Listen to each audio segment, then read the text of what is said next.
헤로드 왕 때에 예수께서 유대 베들레헴에서 나시매 동방으로부터 박사들이 예루살렘에 이르러 유대인의 왕으로 나시니가 어디 계시냐? 우리가 동방에서 그의 별을 보고 그에게 경배하러 왔노라. 헤로드 왕과 온 예루살렘이 듣고 소동한지라. 왕이 모든 대제사장과 백성의 서기관들을 모아 그리스도가 어디서 나겠느냐 물으니 유대 베들레헴이오니 이는 선지자로 이렇게 기록된 바 또 유대 땅 베들레헴아 너는 유대 고을 중에서 가장 작지 아니하도다. 내게서 한 다스리는 자가 나와서 내 백성 이스라엘의 목자가 되리라 하였음이니이다. 이에 헤롯이 가만히 박사들을 불러 별이 나타난 때를 자세히 묻고 베들레헴으로 보내며 이르되 가서 아기에 대하여 자세히 알아보고 찾거든 내게 고하여 나도 가서 그에게 경배하게 하라. 박사들이 왕의 말을 듣고 갈새 동방에서 보던 그 별이 문득 앞서 인도하여 가다가 아기 있는 곳 위에 머물러 서 있는지라. 그들이 별을 보고 매우 크게 기뻐하더라. 집에 들어가 아기와 그의 어머니 마리아가 함께 있는 것을 보고 엎드려 아기께 경배하고 보배합을 열어 황금과 유향과 모약을 예물로 드리니라. 그들은 꿈에 헤롯에게로 돌아가지 말라 지시하심을 받아 다른 길로 고국에 돌아가니라.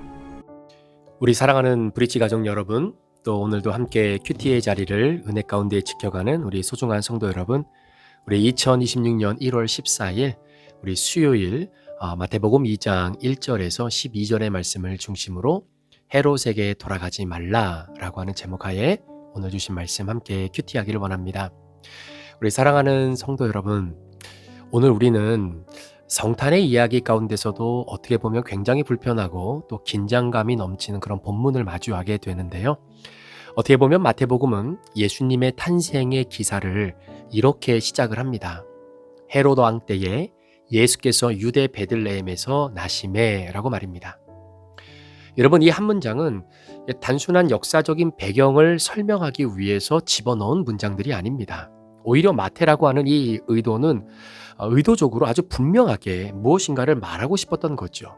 그러니까 예수님은 헤롯 왕 때에 태어나셨다라는 겁니다. 자, 그렇다면 왜 마태는 굳이 헤롯 대왕의 이름을 전면에 내세웠을까? 왜 하나님께서 은혜로우신 이 시대에 신앙이 회복되던 때에 예수가 태어나셨다라고 그렇게 기록하는 것이 아니라 굳이 헤롯 왕 때에 태어나셨다라고 말하는 이유가 무엇일까라는 것이죠. 자, 이 질문을 가지고 오늘 우리에게 주신 이 본문의 말씀을 좀 한번 살펴보려고 합니다. 여러분, 헤롯이라고 하는 왕은요, 어떤 왕이냐면 그는 유대인의 왕이라고 불렸지만 사실은 유대인이 아니었고요. 이 다윗의 혈통이 아니라 어떻게 보면 로마가 세운 왕이었잖아요. 그리고 오히려 백성을 섬기기보다는 자신에게 부여된 권력을 유지하기 위해 굉장히 많은 폭력을 사용한 왕이었습니다. 그리고 성전을 크게 확장하려고 하고 그리고 건축물을 굉장히 아주 광활하게 지음으로 말미암아 하나님을 향한 그 경외심을 드러내기보다는 오히려 그러한 겉으로 보여지는 건물의 확장을 통해서 자신의 정치적인 정당성을 강화하는 그런 도구로 사용했던 사람이 바로 헤롯 대왕입니다. 그래서 마태는 이 헤롯의 시대를 배경으로 해서 예수님의 탄생을 이제 소개하고 있는 겁니다. 그러면서 분명히 우리에게 던지는 메시지가 있는 것이죠. 지금 너희가 왕이라고 부르는 자가 있다. 그러나 진짜 왕은 지금 아기로 태어났다라는 겁니다.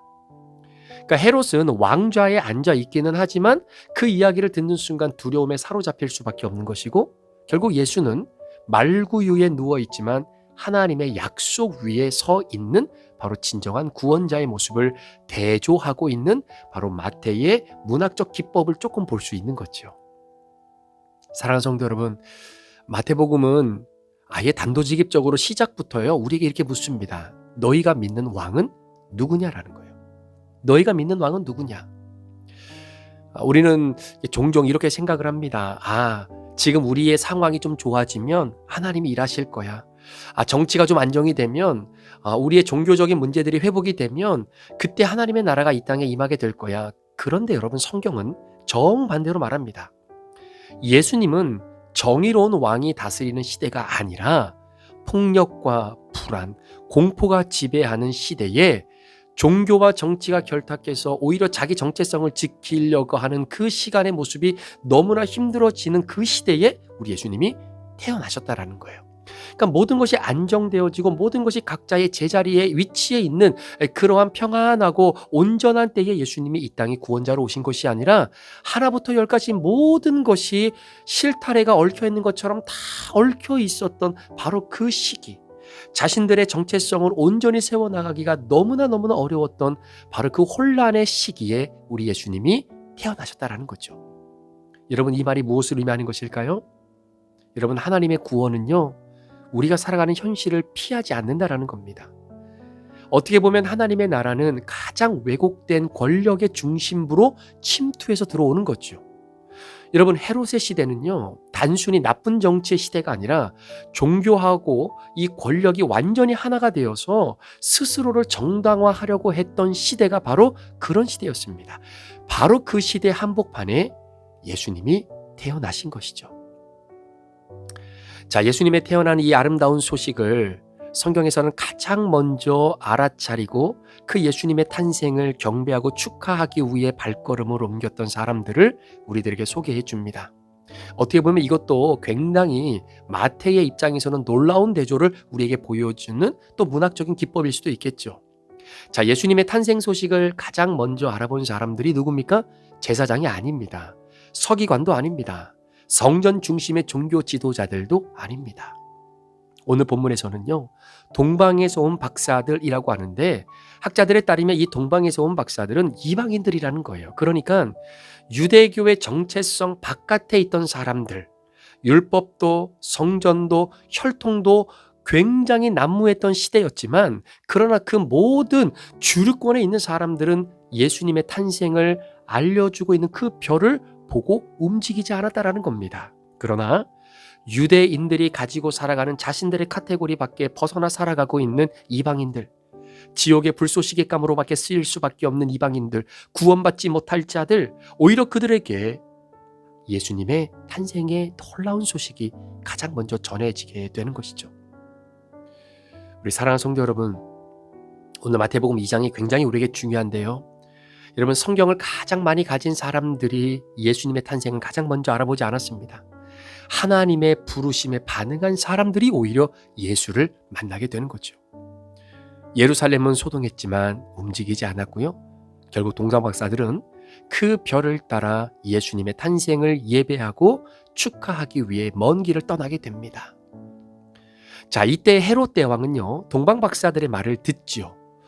이 땅에 진정한 왕이 태어났다라고 하는 그 소식을 듣는 순간, 아니, 내가 왕인데 무슨 또 다른 왕이 이 땅에 태어나겠는가? 라고 하는 그 말을 듣는 순간 헤롯의 마음에는 두려움이 엄습되어지기 시작합니다. 그리고 예루살렘 온 성이 함께 두려워합니다. 여러분, 왜입니까? 여러분, 메시아가 이 땅에 오셨다라고 하는 소식, 나를 구원하기 위한 구원자가 오셨다라는 소식은 사실 기쁜 소식이 되어야 되는 것 아닙니까? 그러나 그들에게는 메시아라고 하는 존재 자체가 굉장히 위협적이었다라는 것이죠. 왜냐하면 그들의 정체성은 이미 권력과 체제 안에서 굳어져 있었기 때문입니다. 그러니까 그들은 하나님을 기다린 것이 아니라 하나님을 통제할 수 있는 구조 자체를 기다리고 있었던 것이죠. 그러니까 헤롯이 이렇게 이야기하는 겁니다. 나도 가서 경배할 테니까 어디에서 태어났는지 나에게도 알려달라는 거죠. 여러분, 우리는 압니다.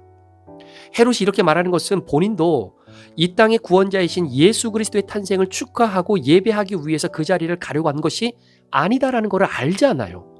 결국은 나에게도 그 자리를 알려달라고 했던 것은 내가 지금 가지고 있는 이 권력과 그리고 이 정치가 결탁되어 있고 종교도 다 연합되어져서 나의 체제와 나의 권력을 온전히 유지해 줄 수 있는 이 시스템을 유지해 가기 위해서는 지금 동방 박사들이 말하는 그 예수의 탄생, 왕의 탄생이 자신에게는 없어야 되는 거지요. 제거해야 될 대상이 된다라는 겁니다. 사랑하는 성도 여러분, 여기서 우리는 중요한 사실을 하나 깨닫게 되는데요. 하나님을 가장 많이 말하는 사람들이 하나님을 가장 두려워할 수 있습니다. 왜냐하면 참된 메시아, 참된 구원자는요, 기득권의 신앙을 위협하기 때문이에요. 자, 그러면서 오늘 본문 12절이 어떻게 보면 결정적인 장면이다라고 볼 수 있는데요. 바로 하나님의 분명한 단절 선언이 12절에 기록되어 있습니다. 자, 어떤 말씀입니까? 그들이 꿈에 헤롯에게로 돌아가지 말라 지시함을 받아 다른 길로 고국에 돌아가니라.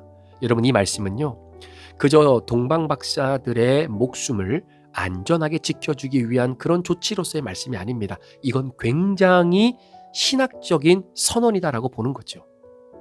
자, 하나님은 동방박사들에게 말씀을 하셨어요. 자, 이 메시아와 지금 니들이 눈으로 봤던 저 헤롯 대왕, 저 권력은 함께 갈 수 없다라는 거예요. 자, 헤롯은 유대교의 정체성을 지킨다라고 하는 명분을 가졌지만 실제로는 그 정체성을 자기 자신의 권력 유지에 100%, 200% 사용했던 사람입니다. 그리고 하나님은 말을 하죠. 이제 너희는 그 질서로 돌아가지 말라라는 것이며, 그 질서로 돌아가지 말라는 겁니다. 그러니까 예수님이 이 땅에 오신 것은 당시 기득권자들이 누리고 그리고 가지고 그리고 여전히 경험했던 자신들의 권력과 이 모든 이 사용되어지는 누림들을 철저하게 파괴하고 하나님의 사랑의 눈길이 기득권자들에게 있는 것이 아니라 주변부에 있는 사람, 연약한 사람, 사회적 약자들, 예수님의 구원이 전적으로 필요한 자들, 그들에게 하나님의 사랑의 초점이 맞추어져 있다는 것을 여실하게 보여주고 있는 것입니다. 자, 이러한 상반된 구조 속에서 오늘 하나님이 꿈에 동방박사들에게 나타나 말씀하시는 거지요. 메시아와 너희들이 알고 있는 헤롯과의 권력은 함께 갈 수 없다. 너희들 어디로 돌아갈래?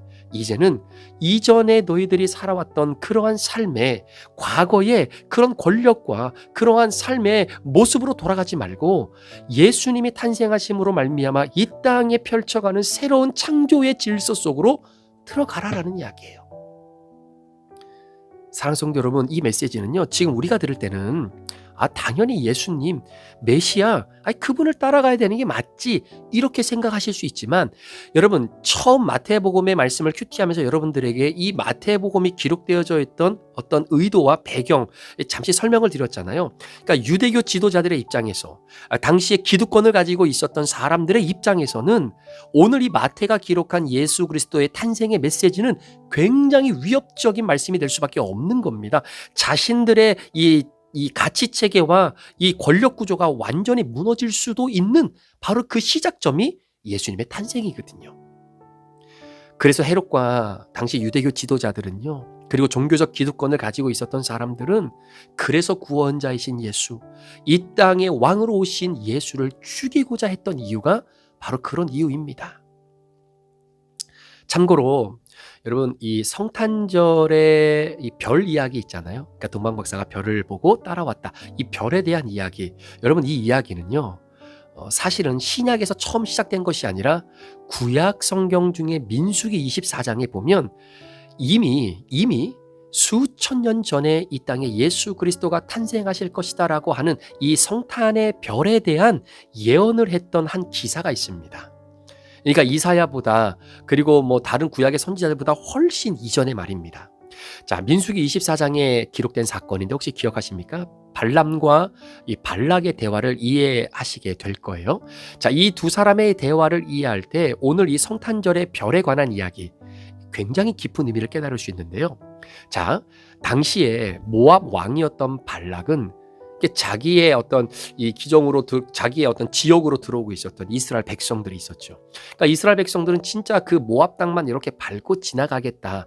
뭐 물도 뺏어 먹지 않고 음식도 돈 주고 사 먹지 그러니까 돈 주지 않고 사 먹지 않겠다. 뭐 이렇게 이야기하면서 이게 발락 왕에게 그냥 우리가 가나안 땅으로 가는 그 길목에 있으니까 그것 좀 열어달라라고 이야기를 하는데 사실 발락 왕은 그걸 곧이곧대로 듣지 않지요. 왜냐하면 200만 명이나 넘는 사람이 자기가 통치하고 있는 이 지역으로 걸어 들어오는데 이들이 무슨 어떠한 이 인텐션을 가지고 들어오는지 어떻게 알겠습니까? 그러니까 굉장히 두려워하는 거예요. 그래서 그때 당시에 굉장히 이 예언의 일가경이 있었던 발람이라고 하는 선지자를 돈으로 매수해서 이스라엘을 저주하도록 합니다. 자, 그런데 발람이 자기 의지와는 무관한 어떤 힘에 이끌려서 이스라엘을 저주하는 것이 아니라 막 축복을 해요. 이때 발람의 고백 안에 바로 이 성탄절의 별 이야기가 나오는데 그게 바로 민수기 24장 17절에 기록된 말씀입니다. 이런 말씀이에요. 한 별이 야곱에게서 나오며 한 규가 이스라엘에게서 일어나서라는 말씀입니다. 그러니까 한 별이 야곱에서 나오고 한 규가 이스라엘에게서 일어난다. 이게 누구를 이야기하냐면 바로 구원자이신 예수 그리스도를 예언하는 말씀이에요.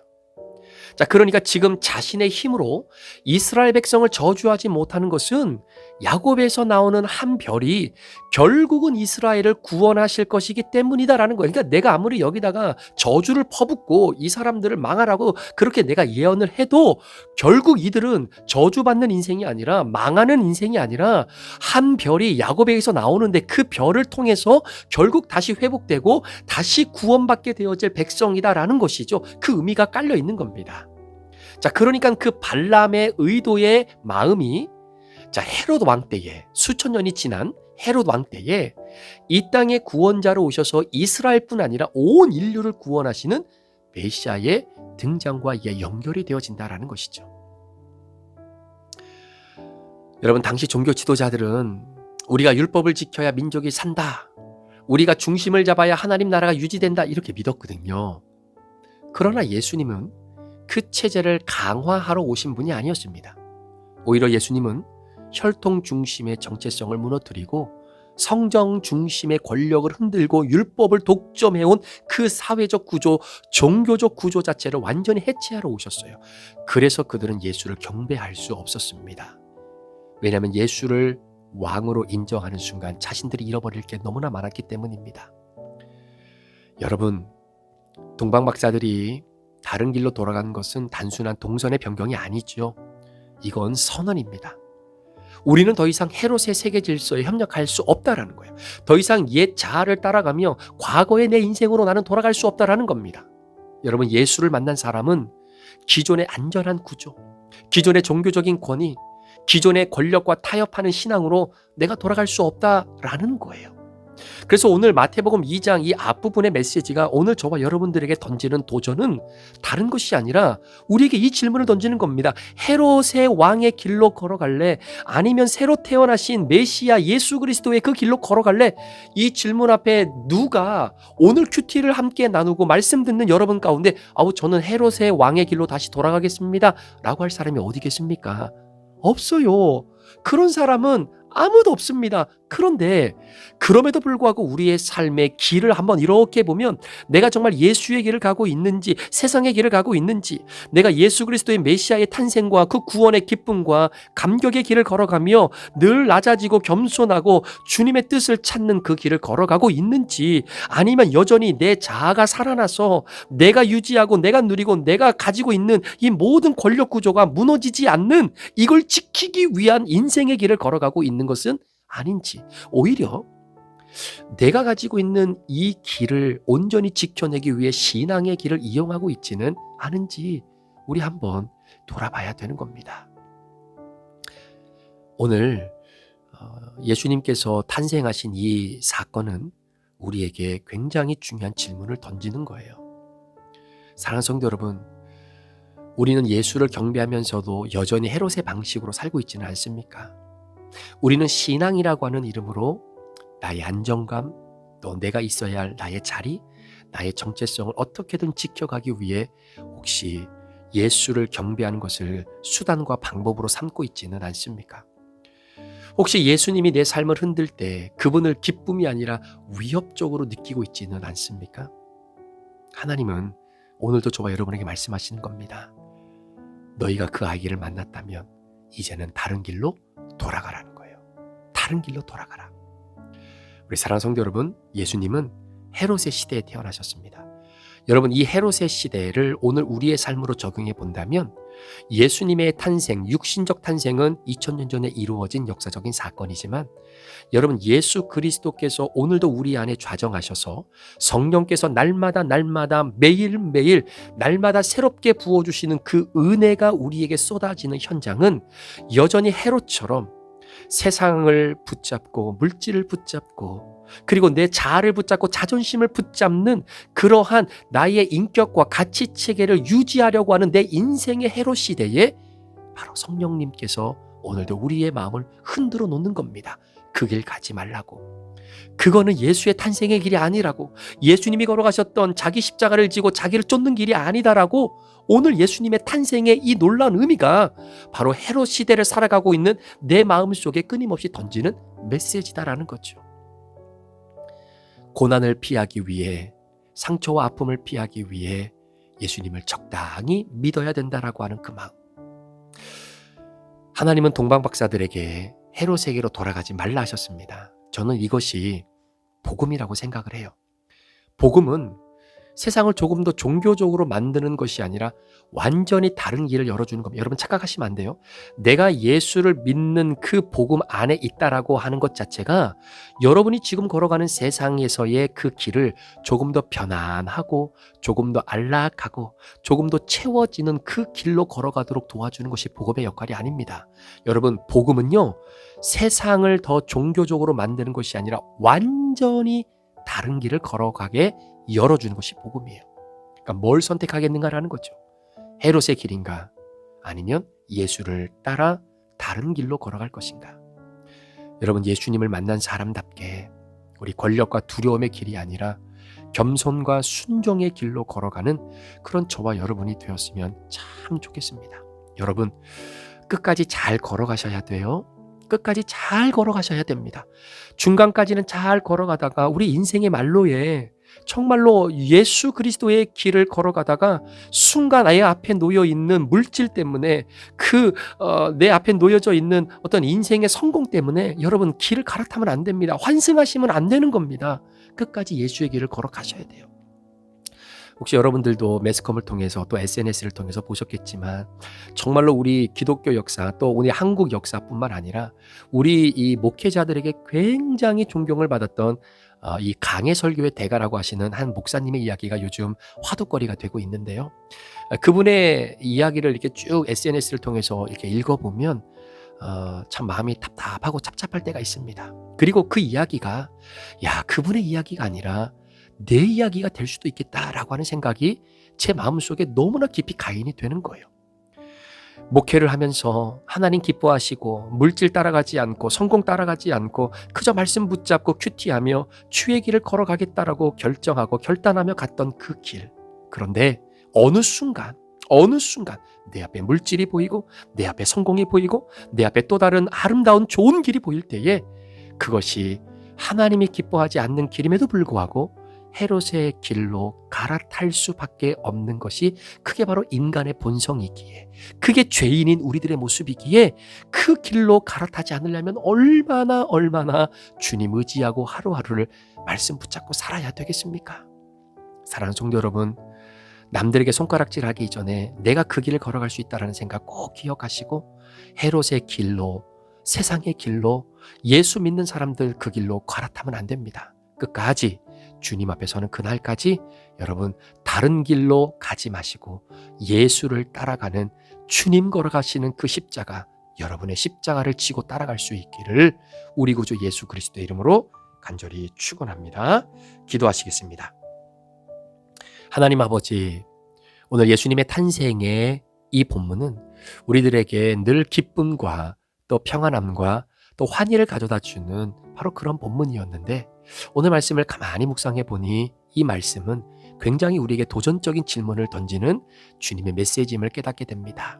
오늘 이 말씀을 큐티하고 함께 하루를 출발하는 우리 귀한 성도들, 헤롯의 길 가지 않고 예수를 따라가는 길, 정말로 세상의 길, 성공의 길, 그래서 다른 사람을 수단화시키고 다른 사람들을 방법화해서 나의 욕구와 내가 가지고자 하는 그 모든 것들을 추구하기 위한 인생이 아니라, 그래서 내가 살아야 돼서 다른 사람을 깔아뭉개고 다른 사람을 죽이고 다른 사람이 다시는 나에게 범접하지 못하도록 아예 일어나지 못할 만큼 밟아버리는 그러한 세상의 기준을 가지는 사람이 아니라, 양보하고 내 것을 내어주고 내가 더 배려하고 그리고 내가 조금 더 낮아지고 그래서 누군가를 품을 수 있고 함께 구원의 길을 걸어갈 수 있다면, 그렇게 예수님이 따라가셨던 그 길 우리도 따라가는 복된 하루가 되도록 인도하여 주옵소서.